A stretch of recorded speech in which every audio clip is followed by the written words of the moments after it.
بسم اللہ الرحمن الرحیم۔ السلام علیکم ورحمۃ اللہ وبرکاتہ۔ آج ہم قربانی والے دن یعنی ذی الحجہ کی 10ویں تاریخ عید الاضحیٰ کے دن سب سے زیادہ محبوب عمل اللہ کے نزدیک کون سا ہے اس کے بارے میں بات کریں گے۔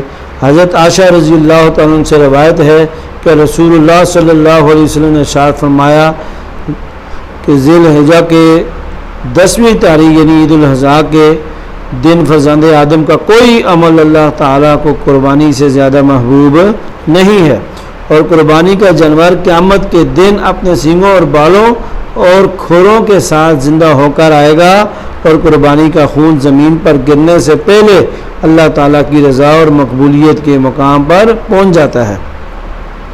بس اے خدا کے بندو، دل کی پوری خوشی سے قربانیاں کیا کرو۔ یہ ترمذی شریف کی حدیث ہے۔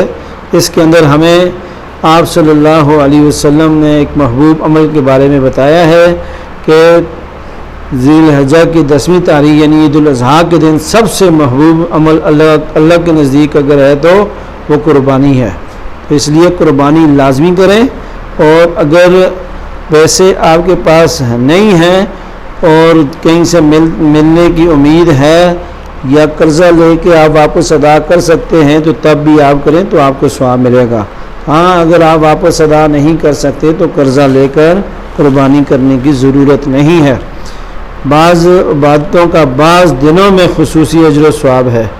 اللہ تعالیٰ عید الاضحیٰ کے دن سب سے زیادہ پسندیدہ یہ عمل ہے کہ اس کے نام پر زیادہ سے زیادہ جانیں قربان ہوں اور خون بہے۔ یہ دراصل انسان کے اپنے جذبات کی قربانی اور اس کی فداکاری کا امتحان ہے۔ چنانچہ اس کی ابتدا ملت اسلامیہ کے رد امجد خدا کے بہت زیادہ برگزیدہ بندے حضرت ابراہیم علیہ السلام کی ایک بے مثال قربانی سے ہوئی ہے۔ اپنے اکلوتے بیٹے کو خود اپنے ہاتھوں سے ذبح کر دینے سے بڑھ کر اور کیا قربانی ہو سکتی ہے؟ تو اس لیے اس عمل کو محبوب سمجھیں، اللہ کو جو عمل محبوب ہے۔ حضرت ابراہیم علیہ السلام نے اپنی طرف سے یہ کر دکھایا کہ خدا نے ان کی لہت جگر کی جان بچائی۔ اس اصل قربانی کی ہمت تو ہر کوئی نہیں کر سکتا تھا، اس لیے خدا نے اپنے کرم سے اس کا حکم تو نہیں دیا، البتہ اس مبارک عظیم قربانی کی یادگار اس ملت حنفیہ میں جاری رکھی، اور ہر سال اس کا دہرانا اہل استطاعت پر لازم کر دیا گیا ہے۔